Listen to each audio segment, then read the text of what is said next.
Sadu, sadu, sadu. Sekarang kita akan mendengarkan Dhammadesana yang akan disampaikan oleh Ibu Lani Anggawati dari Wisma Sambodi. Selamat pagi Ibu Bapak, saudara-saudara sekalian yang saya ingatkan nih. Harus berbahagia karena 3 hoki. Kita harus bahagia karena beruntung terlahir sebagai manusia. Yang kedua, kita harus bahagia karena beruntung mengenal ajaran kebaikan, kebajikan, kebenaran yang disebut Dhamma. Yang ketiga adalah kita harus berbahagia karena beruntung masih hidup sehingga masih punya waktu untuk mencari pesangon pindah alam. Terimalah salam Dhamma dan Namo Buddhaya. Ibu bapak saudara-saudara, minggu lalu kita utak-utak ya, kita bahas tentang moha yang membuat kita terpuntang-panting dalam loba dan dosa. Ini cuma review aja ya, kayak ulangan gitu. Tapi enggak dikasih nilai. Loba ini artinya apa? Mau lagi. Mau lagi. Pokoknya mau lagi. Imbuh. Ya. Serakah. Rakus. Apalagi? Pokoknya yang gini-gini loh. Ya. Sementara dosa ini berbeda dari dosa. Wah, nebus dosa bukan ini. Dosa ini artinya kebencian. Ini dimulai dari mangkel. Mangkel itu apa? Jengkel. Sebel. Apa-apa ya pokoknya moh gitu ya. Pokoknya moh. Berhenti, stop. Gitu ya. Ini yang membuat kita menderita karena kita terpuntang-panting. Minggu lalu saya sudah katakan bahwa ternyata kalau kita ini lobanya mau diserang, ini kita dapatnya dosa. Aku rasa seneng kok aku ngene to ya, padahal aku karepku ngono kok gitu ya. Jadi akibatnya kita menderita lagi. Dosa juga gitu, kalau diserang dengan aku maunya itu harusnya enggak terjadi. Aku mau. Pindahnya jadi loba. Maka ternyata kita ngerti bahwa kekerasan memang tidak bisa dibalas dengan kekerasan. Kita harus ngeributin dengan emangnya gua pikirin. Loba ini habisnya itu dengan aloba. Itu ya, masih ingat ya? Aloba itu apa? Kalau tadi mau lagi, ini memberi. Jadi dermawan. Bahasa palinya itu dana, artinya memberi. Jadi kalau loba itu gini, aku mau. Aloba itu gini, kasih. Ya, berbeda ya. Begitu juga dengan dosa yang namanya moh. Kita beri adosa. Artinya apa? Cinta kasih. Atau meta. Sampai situ kan? Ya. Ceritanya. Saya katakan, yuk kita bicara soal loba dosa. Mohanya nggak usah dulu gitu ya. Waktu itu. Ternyata dari pendengar itu ada yang kemudian ngonangi. Loh, lah mohane piye? Maka saya diberi titah, Cilan, minggu depan moha. Ceritanya piye? Kok ngomongnya cuma loba dosa, mohane piye?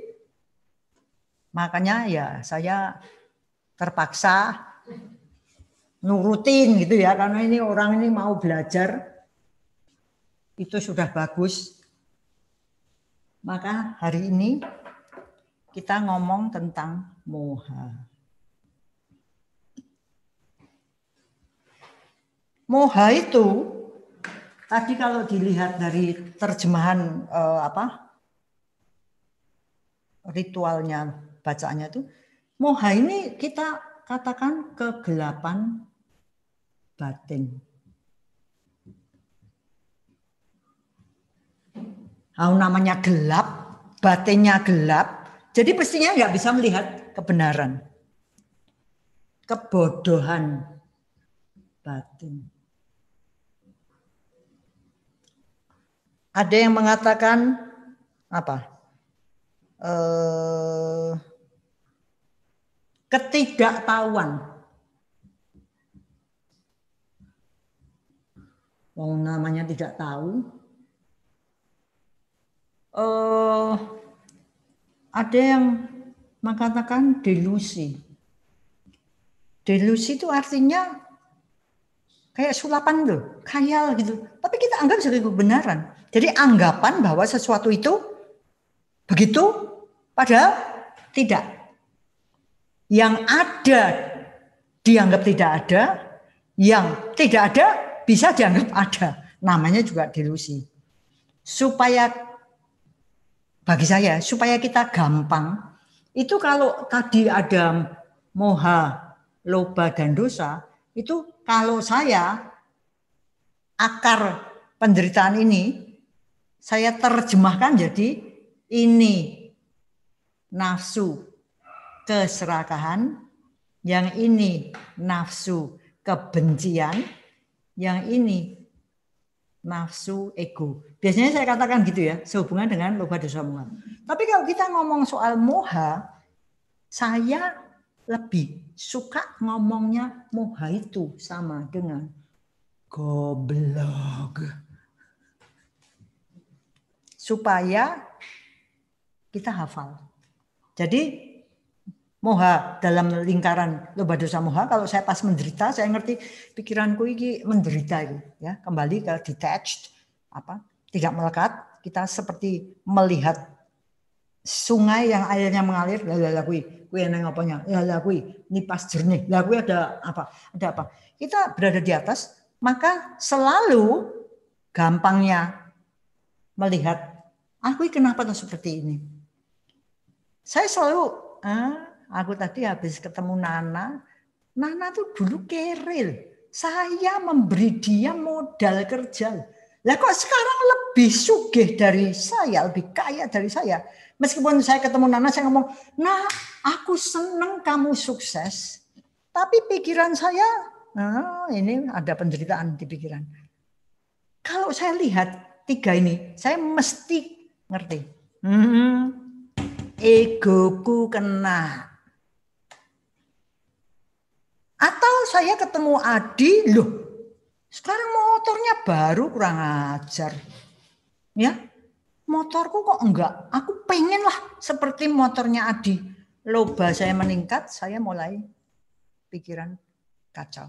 Ada keserakahan di dalam diri saya. Atau saya ketemu sama si A, lah gayanya kayak yes so. Ya, ini pasti karena dosa. Jadi ketemu gitu loh. Nah sekarang kalau kita lihat satu-satunya yang kemarin kita sudah bahas, sekarang kita mau bahas tentang moha. Itu kalau saya secara gampangnya ngomong, itu kita ini moha karena kita goblok. Tepatnya kata, karena kita goblok, maka kita ini punya moha. Sampai situ gitu kira-kira agak tuang gitu ya, ternyata aku ini goblok. Jadi kalau kayak goblok jangan marah. Nyatanya memang kita ini goblok. Nah, moha ini sebenarnya, namanya kegelapan batin ya. Ini kan kotoran batin, jadi macam-macam ada di situ. Sesuatu yang besar, ada beberapa, saya satu dulu ya. Ini adalah kita ini goblok. Tadi saya katakan gitu kok enggak kelihatan. Yang enggak ada kok kelihatan. Jadi moha yang paling membuat kita menderita itu adalah karena kita tidak punya anggapan yang benar, tidak punya pandangan yang benar, tidak punya kesadaran yang benar bahwa hidup ini anicca. Anicca artinya tidak kekal. Ini kenyataan. Kekal. Ini kenyataan.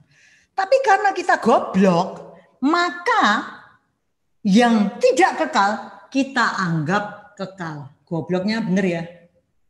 Kita anggap kekal. Dari satu hukum anicca yang kita nggak tahu, kita anggap kekal, muncullah penderitaan. Contoh, masa sekarang ini, baru beberapa hari yang lalu, anjing kami yang namanya Hotu, itu tiba-tiba mengalami kebutaan. Cepat banget ya. Tahu-tahu lu, itu udah mulai nabrak-nabrak. Dicek ternyata kadar gulanya 400 sekian. Gerobakan lah. Dari sesuatu yang tidak buta menjadi buta. Yang menarik bagi saya adalah begitu kita lihat itu, tak, gitu itu bukan mati aku, wah gila aku, wah goblok, enggak. Tapi begitu lihat gitu, yang muncul adalah anicca. Nah, sesuatu yang anicca ini itu rupanya itu meredam gejolak pikiran. Seakan-akan kalau kita punya kaleng ya, kalau dulu kita lihat bapak-bapak pikul itu ya, itu kalau ada airnya, sementara dia mikul ya, toeng, ini kan airnya kan tumpah semua. Tapi dia kasih apa? Daun-daun. Ingat ya, kalau zamannya dulu, anak-anak sekarang nggak ngerti itu. Kalau anak-anak dulu, anak tua, itu bapak-bapak mikul, ini dia bawa air, yang di dalamnya ada daun. Jadi air ini enggak kedobrak enggak. Dia tetap dongeng, enggak tumpah-tumpah, enggak menyebabkan pacawu balaunya pikiran. Maka saya belajar dari Hotu, itu inilah anicca. Dan saya amati, pikiran saya goncang dan enggak seberapa. Pasti goncang ya. Pasti goncang. Wong itu saya ini anak-anak kos. Punyanya Wina. Itu anjingnya punya anak. Waktu kami pulang dari meditasi di India, itu ceritanya agak lama bersama dengan Goenkaji di atas. Suatu ketika kita ketemu, oh yang namanya Goenka itu kayak gini. Ya meskipun kita sudah nonton videonya, tapi kita ketemu langsung, memang karismanya luar biasa. Terus ada temu sendiri gitu, kelompok kecil gitu. Wah kita ya berusaha ketemu, lah kok ketemu cuma 5 detik, pas 10 detik, dia cuma ngomong Suki Hotu. Jadi kita tuh cuma dapat Suki Hotu keluar, Suki Hotu keluar. Saya mengalami anicca-nya budak, ternyata cuma Suki Hotu. Saya ngomong sama Bena, anjing kita kalau punya anak kita namakan Suki dan Hotu, artinya semoga may you be happy. Semoga kamu suka. Bener anjingnya punya anak 2, makanya satunya namanya Suki, satunya Hotu. Kalau kita jerit-jerit Suki Hotu, berarti kita sudah sembahyang mendoakan yang baik-baik. Lah ini si Hotu ini tiba-tiba buta. Saya melihat ini gunanya kita mengenal Dhamma. Ini gunanya meditasi cuman lihat nafas tapi membangkitkan kebijaksanaan. Semua fenomena kehidupan itu sifatnya sama seperti nafas. Jadi cuman muncul, lenyap. Begitu juga kalau kita meditasi jalan, itu kita lihatnya anicca. Toeng. Ini bukannya naik, maju, mundur. Bukan itu, tapi anicca, anicca, anicca.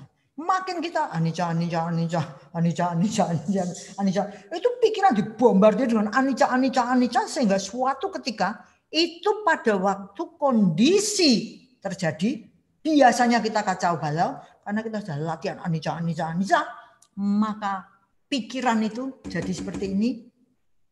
Tuhan, tidak terlalu kacau balau. Yang muncul adalah anicca.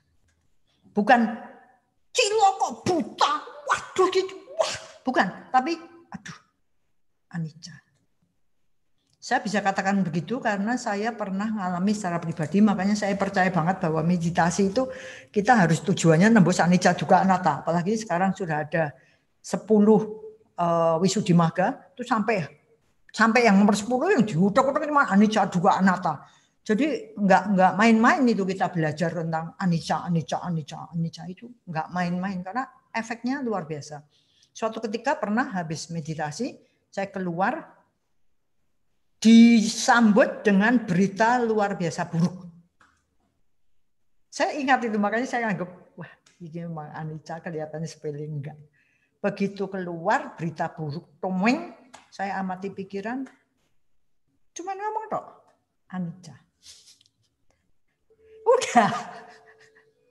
Jadi ternyata kesaktiannya pemahaman tentang anicca itu luar biasa.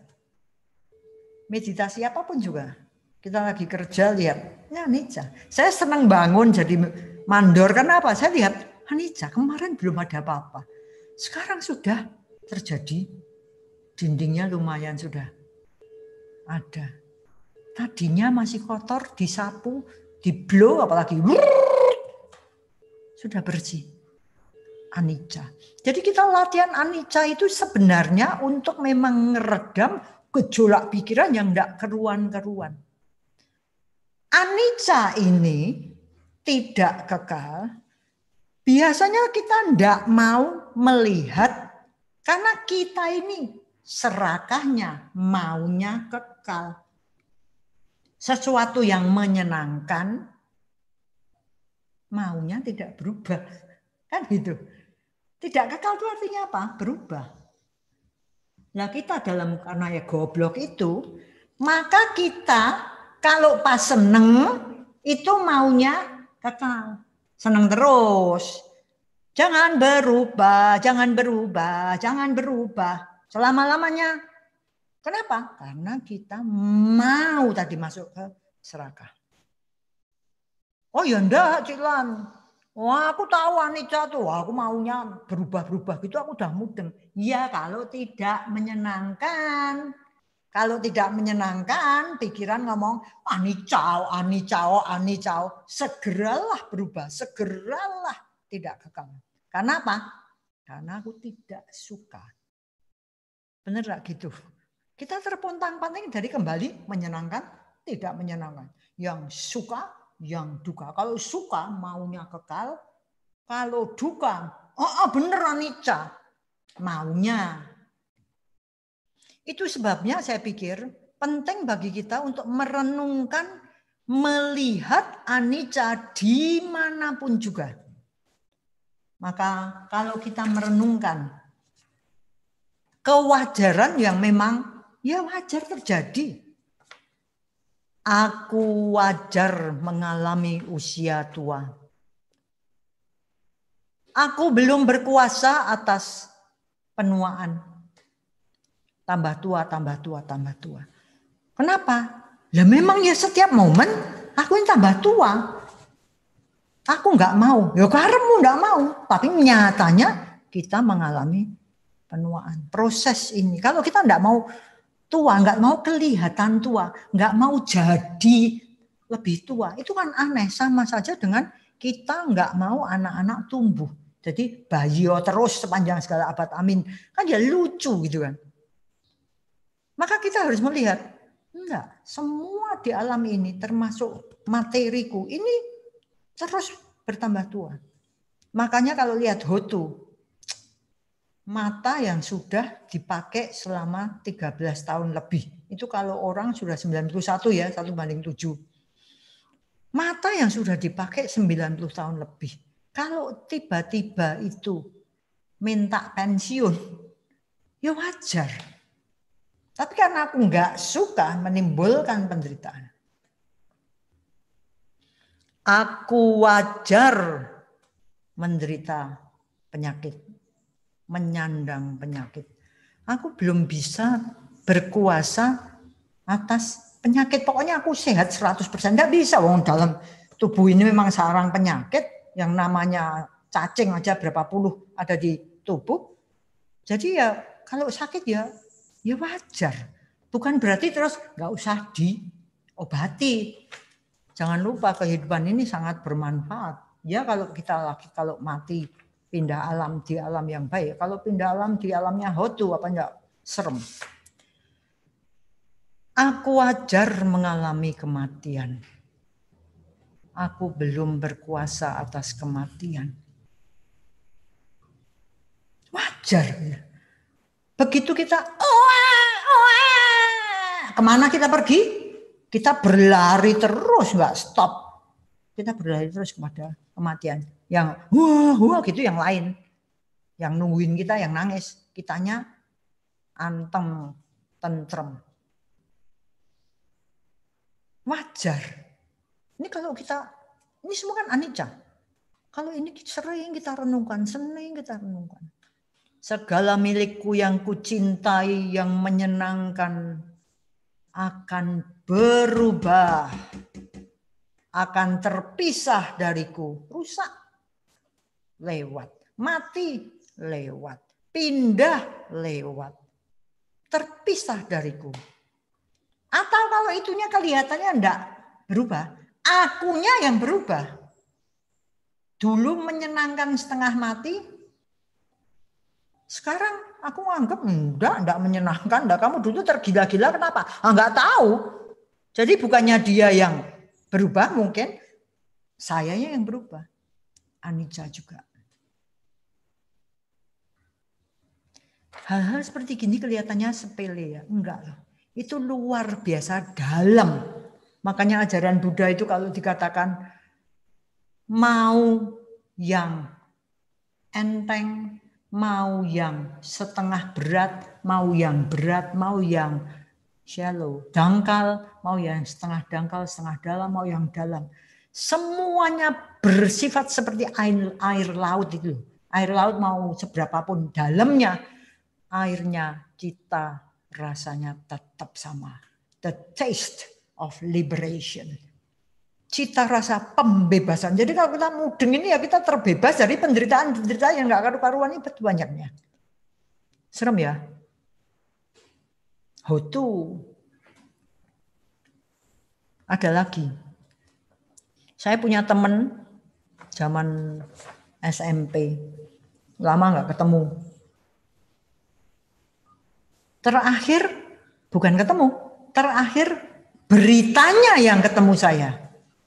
Ini orang penyakitnya sama-sama hotu, gula. Ya kalau orang bisa ngomong, kalau anjing kan enggak bisa ngomong. Tapi kan maunya makan enak kan tetap. Gula, padahal penyakit gula bisa enggak terjadi. Keserakahan cita rasa indera lidah lebih menang. Akibatnya memburuk. Saya dapat beritanya dari orang yang ikut merawat. Ada luka di punggung kaki punggungnya. Dirawat gitu. Wah, membaik. Berita terkini memburuk. Kebusukan daging ini naik. Jadi akan diamputasi. Anicca. Mau diamputasi sekaos kaki. Berita berikutnya. Oh, di bawah lutut maunya. Karena ternyata kebusukan dalamnya itu sudah membusuk. Berapa jam kemudian, oh sudah diamputasi di paha. Kenapa? Karena kebusukannya itu sudah naik ternyata sampai paha. Ini yang dokter sahabat saya di Surabaya bisa nerangkan lebih banyak lagi. Tapi bayangan saya seperti mangga yang kelihatannya ranum waktu dikrek. Loh, kok banyak? Dikrek lagi, krek. Sik banyak. Krek lagi, sik banyak. Akhirnya dibuang. Bisa terjadi demikian? Ini juga anicca. Serem ya?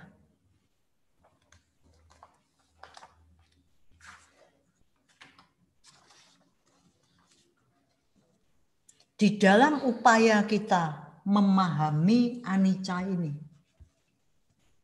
sebenarnya segala macam pengalaman atau apapun yang kita lihat, kita dengar dengan indera kita baca, kita pelajari dari yang lain-lain. Itu kan sebenarnya anicca ini kan hukum yang sudah memang demikian gitu ya. Tinggal kitanya kadang-kadang biar, kadang-kadang kita ini biar gitu ya. Ini ilmunya saya dapat dari istilahnya teman saya yang dokter tadi, biar. Maksudnya apa? Kita ting ngerti itu. Oh iya, anicca. Nanti karena kita goblok, kita jadi pet. Biar pet. Kalau orang Jawa ngerti ya, biar nyala pet. Mati, biar pet. Nanti kalau kita nih gobloknya banget, ini petnya lama, baru biar lagi. Jadi biarnya katakan biar pat, biar. Tapi kalau kita belajar terus, maka biarnya itu lama-lama banyak, ngerti ya? Biar gitu. Petnya tuh sebentar, kita lebih banyak ngertinya daripada enggak ngertinya. Namanya juga ketidaktahuan. Tapi kalau kita enggak nyadari bahwa kita ini belum mencapai tahap kesucian, maka bisa-bisa begitu kita ini biarnya sering, terus kita sombong. Aku sekarang udah ngerti anicca. Biarnya sudah sering. Biar. Terus kita nyanyi, biarlah sedih, asal engkau bahagia. Berarti kita nggak ngerti lagi. Nah kok aku jadi pahlawan kamu, biarlah sedih, asal engkau bahagia. Kan goblok lagi.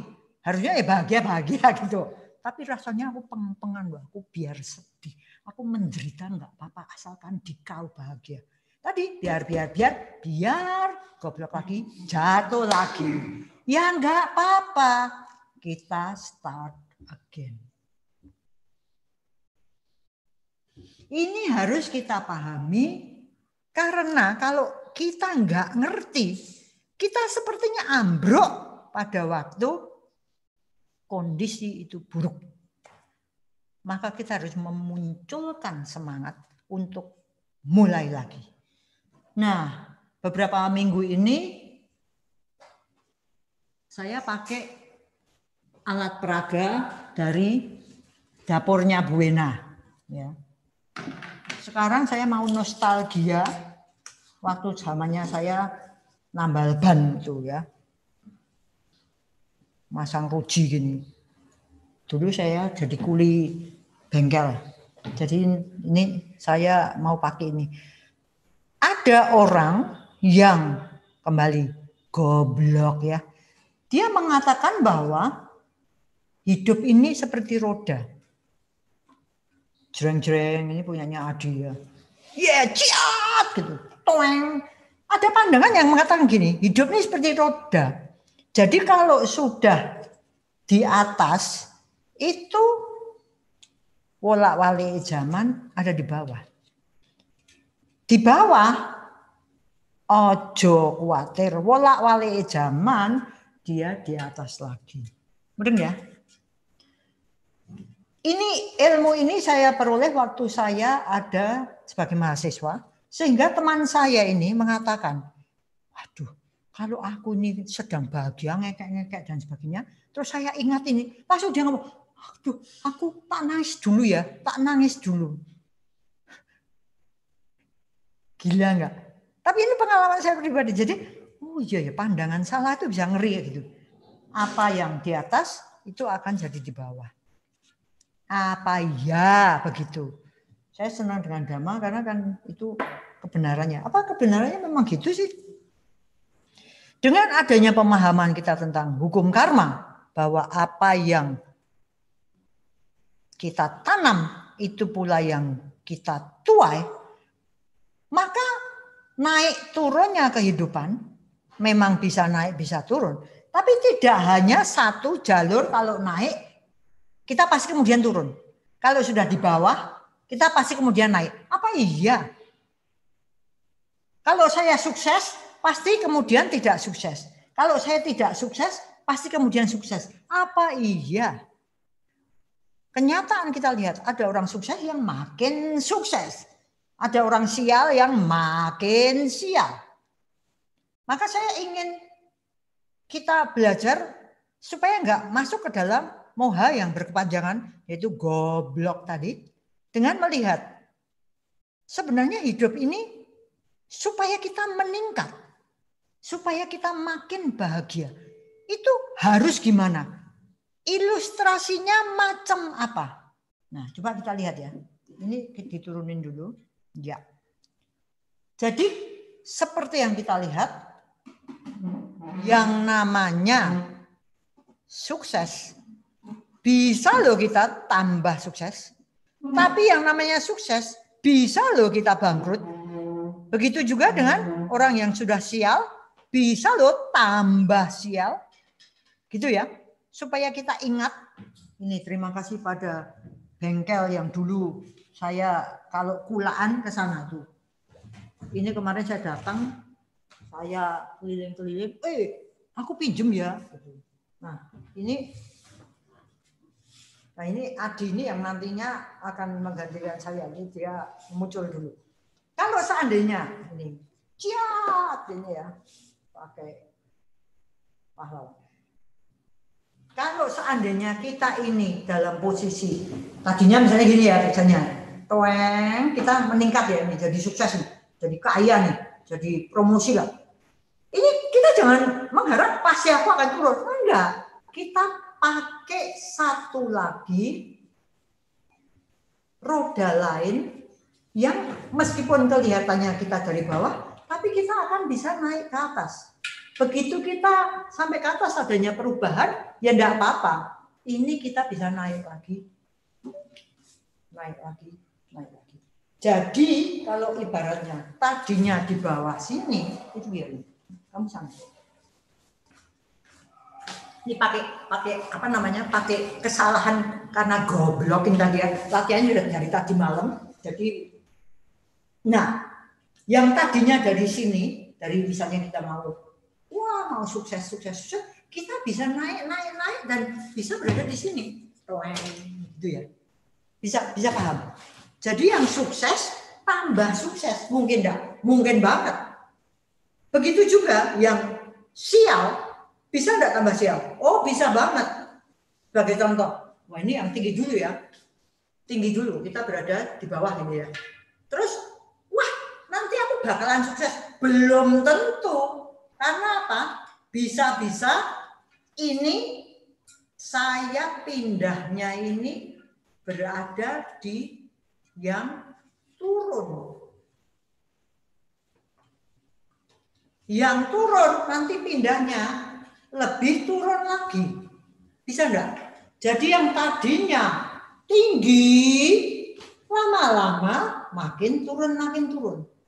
Apalagi yang tadinya rendah makin lama makin rendah. Dah. Terima kasih. Tepuk tangan dong untuk adik dan anak. Itu ceritanya. Maka coba saya minta kembalikan ke sini. Coba kita lihat misalnya saja. Tadi roda yang lain tadi roda karma yang kita ciptakan. Karena kita ini sebenarnya kan berkarma terus. Tapi karma kan ada 2 macam. Karma baik atau karma buruk. Dan karma itu bekerjanya lewat 3 pintu. Yaitu pintu fisik, termasuk wajah, ya, termasuk tangan, kaki, termasuk gesture, isyarat. Atau karma baik ataupun karma buruk, itu semuanya sama lewat 3 pintu, fisik, ucapan, pikiran. Nah, sekarang coba kita lihat. Orang yang berada di bawah sini ya. Artinya apa? Sial ya. Makanya saya selalu menganggap aku adalah pemilik karmaku sendiri. Suka-suka toh, aku mau apa? Suka-suka. Tapi aku adalah pewaris karmaku sendiri. Apapun yang kulakukan, mati aku. Ternyata aku yang menjadi pewarisnya. Kalau nggak hati-hati, belum kayak kebom. Aku terlahir dari karmaku sendiri. Mau baik, mau buruk. Jangan lahir, lahir dari momen ke momen. Tiap saat saya mati, lahir lagi mati. Dari sini tadi saya mati, dari sini pindah ke situ. Saya lahir di situ. Dari situ kemudian saya mati, dari situ saya pindah ke sini. Semuanya cuma gitu tuh, tapi cepat sekali sehingga anicca itu tidak kelihatan karena kesinambungannya. Maka kita lihat apapun juga nggak gampang karena kesinambungan itu memang benar-benar cepat sekali sehingga kita nggak lihat. Nah kalau ini saya berada di bawah dalam bentuk sial, aku terlahir dari karmaku sendiri, berhubungan berkerabat terikat pada karmaku sendiri, sial dan tercelakai oleh karma burukku sendiri. Maka kalau dia di bawah, ini sial dan tercelakai oleh karma buruk sendiri. Bisa-bisa dia ini pindahnya itu pada roda yang lebih rendah lagi. Perbuatannya lebih rendah lagi. Sebaliknya, beruntung dan terlindung oleh karma baikku sendiri. Kalau saya pas di sini, itu saya bikin karma baik yang levelnya tuh lebih tinggi lagi gitu loh. Jangan heran kalau saya suksesnya tambah sukses. Tapi kalau saya ini karma buruknya sudah berbuah, saya milih karma buruk yang baru. Jangan heran kalau saya sial dan tercelakai oleh karma burukku sendiri. Ibu bapak, ada satu pepatah Cina yang saya pelajari dari bos saya dulu. Dia katakan, orang kalau hoki itu cuma 1 kali. Kalau beruntung cuma 1 kali. Tapi kalau sui itu 7 kali. Kalau sial itu 7 kali. Saya dengar itu menarik. Hah? Orang kalau hoki 1 kali saja, orang kalau sial itu 7 kali. 1:7. Ngomongnya enggak gitu, ini cuma saya bikin supaya ingat ya kita. Apa iya? Kalau seandainya itu pepatah itu dianggap benar, saya cari itu dengan Dhamma. Pikiran macam apa, kalau itu benar ya, pikiran macam apa yang membuahkan orang sial 7 kali narik sial. Kalau yang hoki saya udahlah. Tapi yang sial ini loh, saya mau tahu. Wah nanti kalau aku nggak hati-hati, saya bisa 7 kali sial. Apa benar? Mari kita lihat pikiran orang yang lagi ngalami sial. Ibaratnya berada di bawah gini ya. Orang itu kalau kena kesialan, nomor 1, dia pasti menolak. Karena nggak menyenangkan. Jadi yang dimainkan adalah dosa, kebenciannya. Jadi belum pikiran ini sudah kotor duluan. Pikiran ini sudah gelap duluan. Nah, pentingnya meditasi di situ. Cepat-cepat sadar. Woi, ada kotoran dalam pikiran. Ada kebencian dalam pikiran. Ada keterpurukan dalam pikiran. Sehingga pikiran mengambil semangat. Ayo, start again. Tadi loh, start again. Tapi kan banyak kan orang kan enggak. Begitu kepukul sama bangkrut. Buang sudah kena pandemi. Buang sudah seakan-akan akhir dari dunia. Pikiran terkotori. Moha. Gobloknya beneran. Terus, nah ini menarik ya. Terus kita kan punya 3 pintu nih. Fisik, ucapan, dan pikiran. Pikiran sudah kena dulu.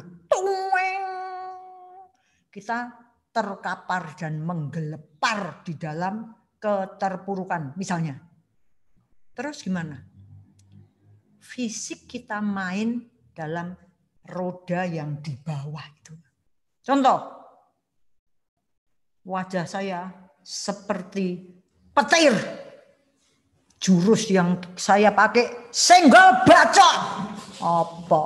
Aku menderita. Aku mengajak orang lain juga harus tahu aku menderita. Atau saya nangis-nangis. Tidak ada orang yang lebih menderita daripadaku.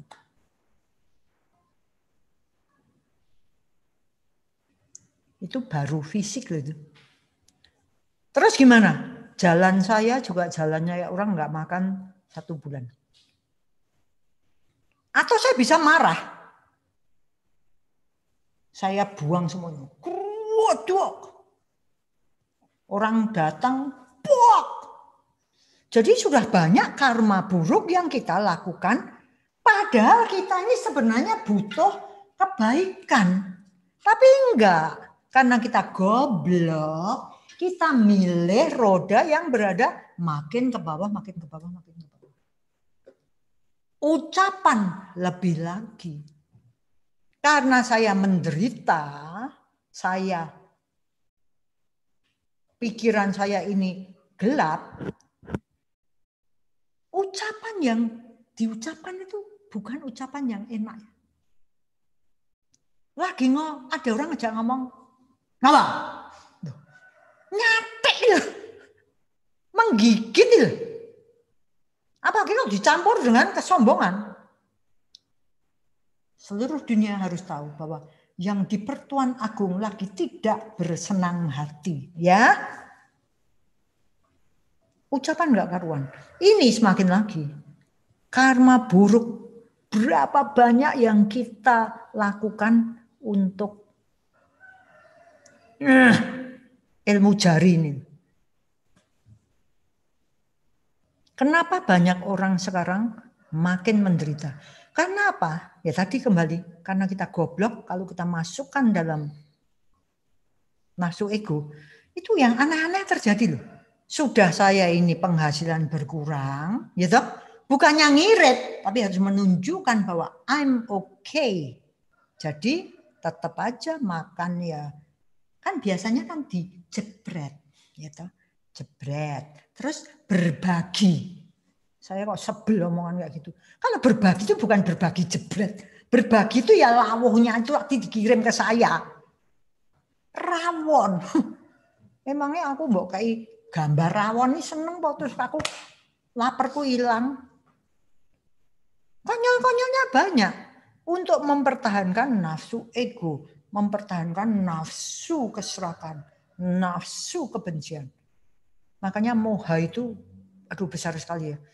Besok lain kali kita ngomongkan moha yang lain. Kali itu ada beberapa gitu. Hong, nggak usah minta yang lain. Itu mesti terus sesok ben aku ditagih.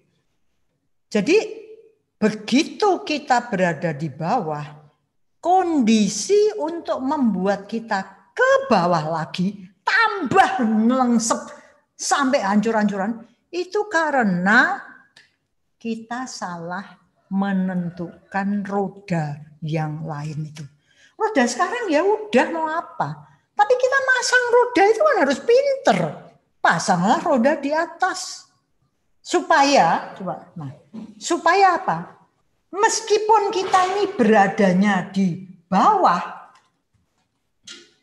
sini. Meskipun kita ini adanya di bawah, kalau kita pindah ke bawah sini, ini kan dalam perjalanan kita naik, gitu loh. Jadi bawahnya di sini, ya enggak apa-apa, tapi kita dalam perjalanan untuk naik. Jangan goblok, sudah di bawah, kita pindah pasang roda juga di bawah, menuju lebih bawah lagi. Apa bukan itu yang sering kita, thank you. Apa bukan seperti itu yang sering kita lakukan? Pertanyaan saya kan gitu. Saya nggak tanya sama Anda semua, saya tanya pada diri saya juga. Maka pada waktu kondisi buruk, pastikan jangan sampai itu orang sial 7 kali lagi ya. Matilah kita. Tapi mulut kita pengennya apa orang gila, nggak mau bahagia. Semua orang ya pengen bahagia, tapi langkah-langkah kita menuju penurunan. Goblok. Jadi pastikan bahwa biar kita itu enggak menuju biarlah sedih asal dikau bahagia. Jangan goblok lagi. Kalau bisa ya pertahankan itu, jangan sampai sombong, jangan sampai berhenti berjuang. Karena begitu kita berhenti berjuang ini jalan terus. Kita enggak hati-hati, kita turun beneran turun. Serem ya, serem. Sekarang ini Cik Wena pagi sore jadi dokter nyuntik. Saya asistennya aja karena saya tremornya banyak. Kalau saya yang nyuntik nanti malah keliru ya. Kembali pada kisahnya teman saya tadi yang membuat saya, aduh gitu ya, menjadikan perenungan bagi saya adalah begitu kaki dipotong. Ini terjadinya apa? Gerobakan cari kuburan loh. Saya baru ngerti bahwa kaki itu harus dikubur. 3 juta rupiah dibutuhkan untuk mengubur kaki. Tadi loh, mangga yang busuk tadi loh. Makin lama makin, oh ini masih busuk, makin busuk. Tong sampah. Lah kalau kaki ternyata kuburan nih. Terus saya bayangkan. Fisik ini terus melapuk. Ini contohnya. Aku pun akan mengalami demikian. Melapuk. Ya lapuknya di mana lain-lain. Enggak semua orang terus kehilangan kaki. Ya enggak. Tapi melapuknya anicanya. Itu terus. Cuman karena kesinambungan ini kita nggak ngerti bahwa ini terjadi pelapukan. Terus bayangan saya ada nisan di sini terbaring 1 kaki kan gitu ya. Untuk kemudian entah kapan disusul untuk organ-organ lainnya. Apa gitu loh. Apa enggak kita harusnya mulai mikir toh anicca yang sudah sebenarnya ceto melo-melo sangat gamblang terlihat di depan mata. Mbok ayo kita lihat beneran gitu.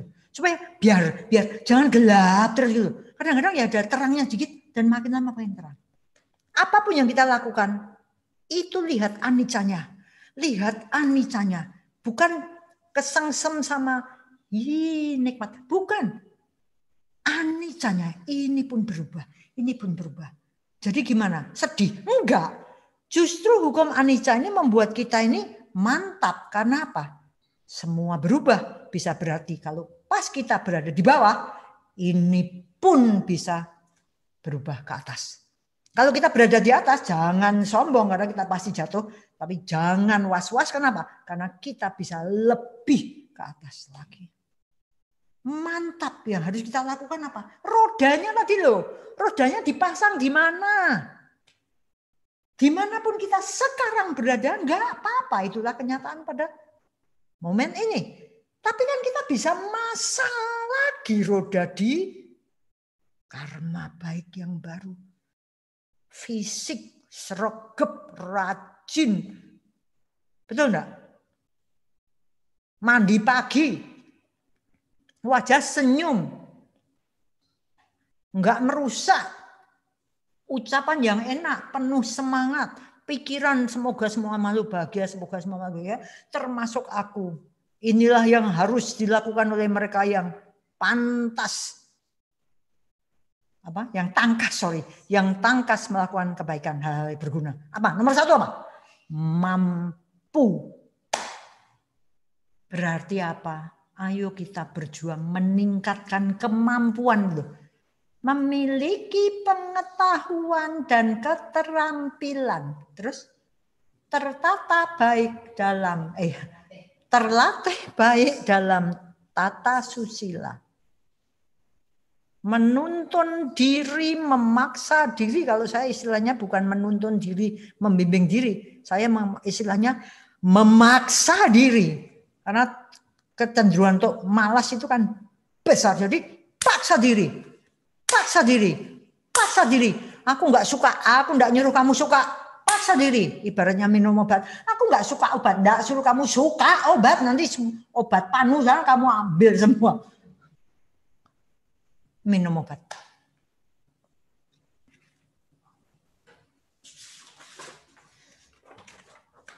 Sementara ya kalau ngerti. Itu baru 1 tentang moha anicca loh. Belum yang lain-lain. Saya belajar dulu nanti kalau diminta itu. Tapi hal lain yang kemudian bisa kita pegang adalah kalau memang hukum anicca ini benar, semua kita kena anicca, maka kalau ada pemikiran yang baik, pemikiran yang bermanfaat, pemikiran yang positif, misalnya aja kepengen nulungin orang, itu orang kok nggak bisa makan ya, aku mau kasih sembako lah. Pemikiran yang baik ini pun anicca. Kalau nggak cepet-cepet kita lakukan, ini lenyap.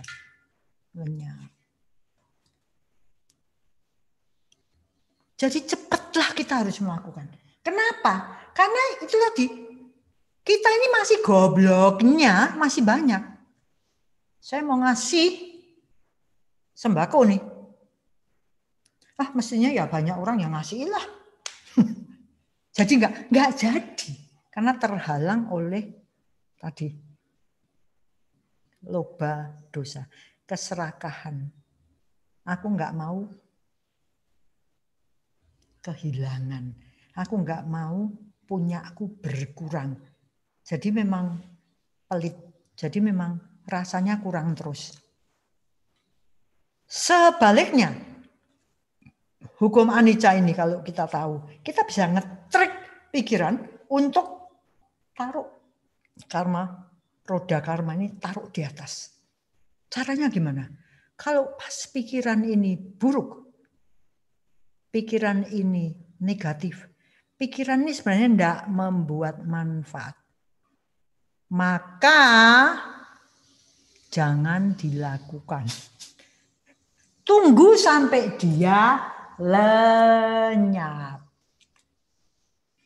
Ini keterampilan kita ini perlu kita tingkatkan. Makanya kalau moha nomor 1, anicca, kita nggak ngerti, kita nganggapnya kekal. Nggak bisa dilihat. Kenapa? Karena kesinambungannya itu cepat banget. Seperti lampu ini. Ini sebenarnya kan biar terus tapi cepet banget sehingga kita melihatnya sebagai terang. Sebenarnya ada masa di mana dia kita nggak tahu. Seperti itu juga biar petnya. Jangan sampai kita kemudian biar, karena itu berarti kita goblok lagi. Istilahnya sahabat saya yang di Surabaya yang dokter ngomong, masih gila, masuk SRJ lagi. Kita ini sebenarnya pasien RSG sepanjang segala abad, amin. Keluarnya cuma sebentar, masuk lagi lama. Tetapi dengan kita mengenal meditasi, kita mengenal pemahaman. Makanya satu set Wisuddhimagga itu isinya cuma 3. Sila, moralitas, itu apa saja, kupas sampai teruk gitu ya. Kemudian samadhi, itu konsentrasi gimana pikiran itu kerjanya gimana untuk ini. Dan panya, pemahaman. Maka mari kita jadi orang yang paham. Memang belum, terus biar. Tapi biarnya lebih banyak. Ibaratnya kita tenggelam, kita belajar untuk ambil napas gitu ya. Sini habis itu ya kita tapi ada waktunya kita ambil napas. Pada waktu kita ambil napas itu, itulah masa di mana kita terang, bebas dari moha sebenar. Di situ kita nibbana kecil-kecilan. Bukan nibbana beneran. Ini nebara mini kurus anakan. Seperti itu moha yang berhubungan dengan ketidakkekalan. Jangan lupa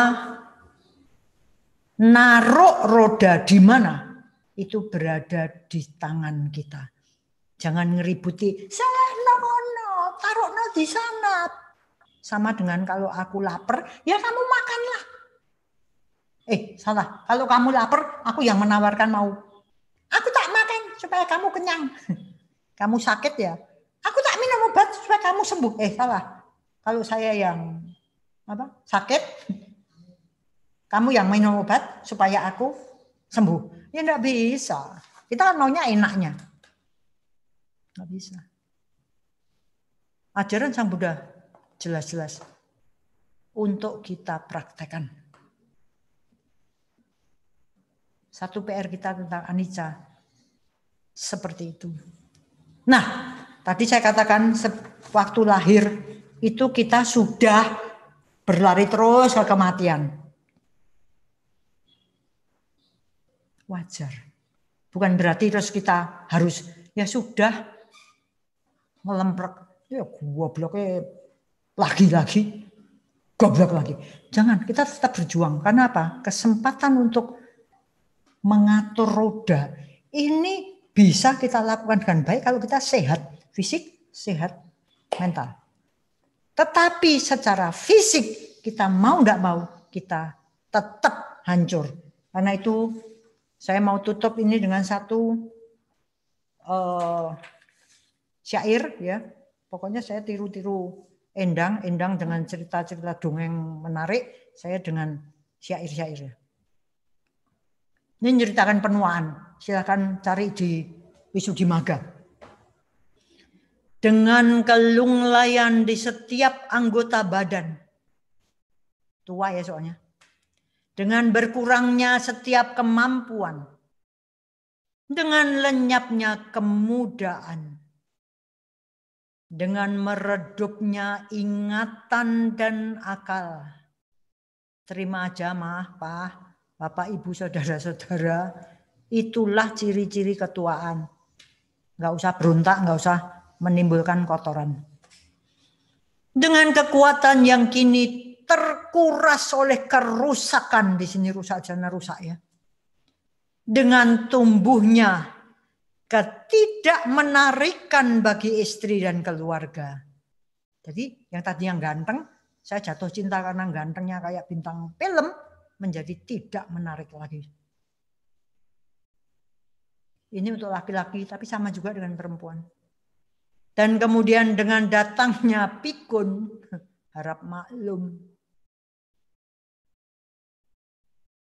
Saya ulang dari atas ya. Dengan kelunglayan di setiap anggota badan. Dengan berkurangnya setiap kemampuan. Dengan lenyapnya kemudaan. Dengan meredupnya ingatan dan akal. Dengan kekuatan yang kini terkuras oleh kerusakan. dengan tumbuhnya ketidakmenarikan bagi istri dan keluarga, dan kemudian dengan datangnya pikun, derita apapun pada tubuh dan juga pada pikiran pasti bisa diharap ditemui oleh makhluk fana, maksudnya makhluk yang tidak kekal. Jadi karena kita termasuk makhluk yang tidak kekal, maka semua itu ya wajar terjadi. Itu nasihat tentang penuaan bagi yang mendekati tua, usia tua. Bagi yang masih muda, ceritanya lain. Harap maklum. Latihan sabar sama orang tua yang sudah lunglai, kemampuan berkurang, kemudaan sudah tidak ada, ingatan rodok kenclong, akal ya rodok gendeng, misalnya gitu ya. Kekuatannya enggak ada, ketidakmenarikannya mencuat, bau lagi. Ya demikianlah adanya. Akan terkena pada setiap makhluk fana. Semoga kita gagah menatap apapun yang anicca karena pilihan ada di tempat kita. Semoga semua makhluk bahagia dan semoga yang terbaik datang pada kita semua. Sadhu, sadhu, sadhu.